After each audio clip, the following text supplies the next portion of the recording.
Today, we celebrate the patronal feast of our parish community. Holy Family is a great name for a parish, as it reflects the great diversity of what family looks like today. But more than that, this feast affords every one of us an opportunity to think about our own family today. The Christmas season in which this feast is held is a time when most families try and get together. And what will your gathering look like this year? What would you like this feast of Christmas and the Feast of the Holy Family to look like? As we look at the sacred scripture this week, it gives us much to think about. In the first reading, Hannah, the mother of Samuel, takes center stage, and like Mary and Joseph, she and her husband journey to Jerusalem with their son. Hannah will dedicate him to the Lord's service. And as we hear those words, we might, in our own group setting, raise the question, have any parents or godparents ever talked to their children or grandchildren about a vocation in the religious life? Holy Family has a lot of talented young people today, and I wonder how many parents or grandparents ever talk to them about the possible vocation of priesthood or religious life. The second reading from John reminds us of our true identity, and that like Jesus, we are God's beloved children. We are the beloved sons and daughters of God, and Jesus' story is also our story.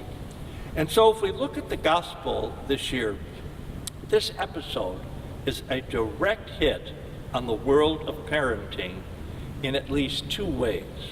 The first and most terrifying is the lost child syndrome, the nightmare scenario of parents. Suddenly, Jesus is not where his parents thought him to be. Joseph and Mary frantically search for him. This is not Home Alone, where a child is left behind in familiar territory. This is a village child missing in a large city. Every parent knows the inner horror of this experience, imagined or real.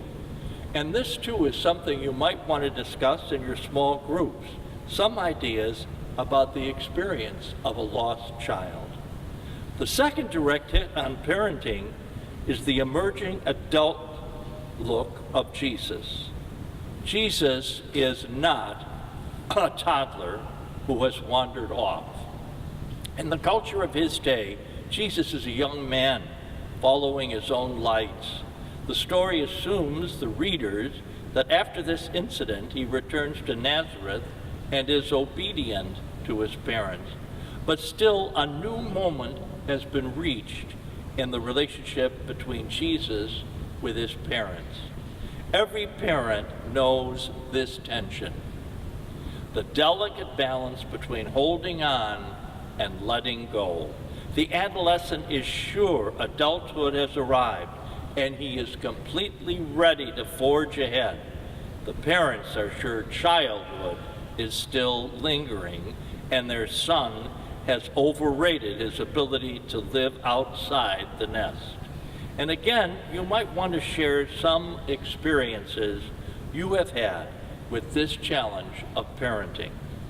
The gospel relates some very perennial features of family life, but also points out that every family, including the Holy Family, had to deal with some significant challenges. One thing it clearly points out is that holiness does not equate with perfection or lack of tension or conflict. That is part of every family life, and why this gospel story is an important one to consider. Family relationships are far from perfect, but that the members of every family, young and old, continue to try and enhance and deepen and grow in love is what truly makes every family a holy family. Happy Feast Day.